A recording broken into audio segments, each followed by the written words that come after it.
Maayong adlaw kanyang tanan. Ngayong araw na to ay kangkong naman ang ating uulamin. Oo, dito sa probinsya talagang laganap talaga ang kangkong. At alam nyo ba, dito sa amin yung kangkong ay kinakain or pagkain po ng baboy dito sa amin. Yung mga kinakain ninyo sa Manila na mga nilalagay sa sinigang, pagkain lang yan ng baboy sa amin. Pero pag talagang hirap na talaga sa buhay, yung wala talagang pambili ng mga ganito, ganyan, ng mga karne, ng mga isda, at walang pambili talaga ng kung ano yung mga gulay, itong mga kangkong ang pinagkakadiskitahan namin dahil ang kangkong na to ay tumutubo lang sa aming mga irrigation, sa may kanal, sa may gilid ng ilog, kaya madali lang po siyang kunin at iulam. Pero basically ito talaga ay pagkain namin pagkain ng aming mga alagang baboy kasi ay maganda ito sa baboy, mapataba at syempre pampagatas na rin at hinahalo ito sa darak.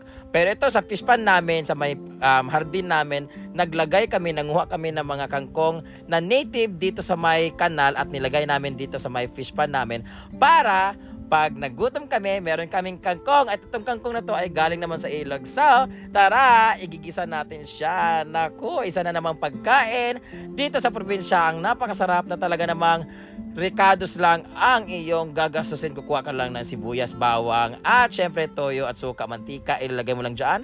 Meron ka ng ulam dahil pupulutin lang ito sa may gilid ng ilog. At syempre, meron na rin tayo mga pechay na pwede na rin harvestin. Kaya si Rhea po ang unang kumuha niyaan kasi siya naman talaga ang nagtanim niyan at maalaga talaga siya.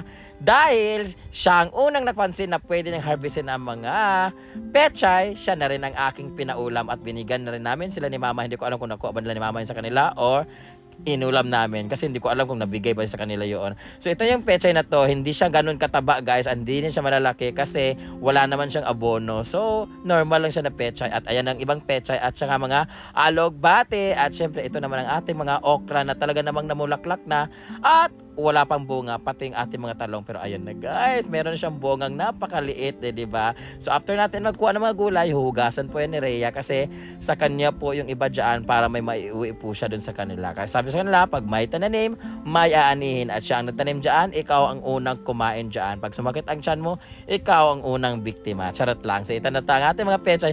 O di ba, gumastos lang kami ng pambili ng pechay na kanyang seedlings or mga buto-buto. At iyon, tinanim namin at may instant ulam na kami. Punta lang sa bakuran. At si Anseng ay nakulanan nga sa ang tangkong. Kaya kumuha naman siya sa may bandang ilog na kung saan namin kinuha yung mga pinananim namin sa aming hardin.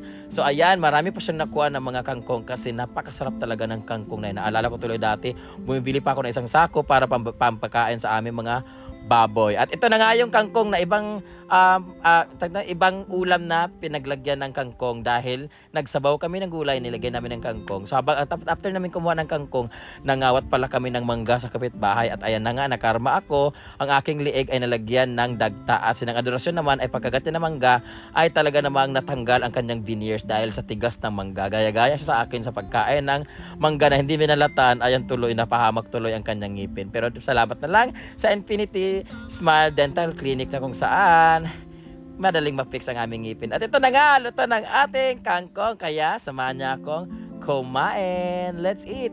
That's it. This is me. Itadakimasu. Ang hirap naman kami, Cynthia. Kain. Sarap ng kangkong.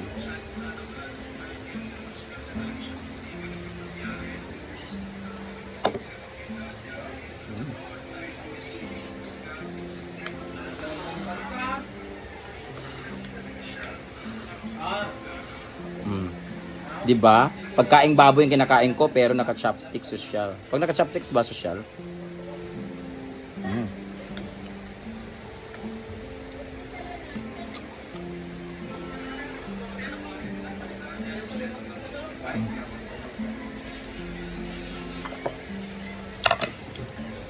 Bulad. Tuyo.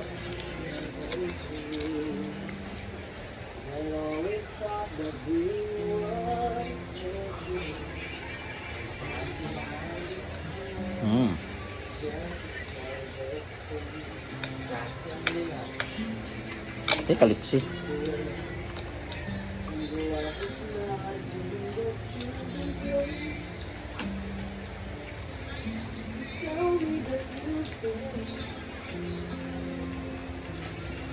Mm.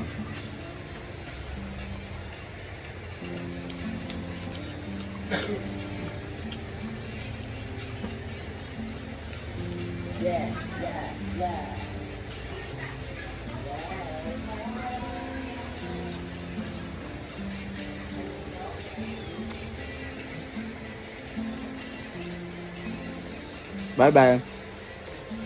Lobat na ako.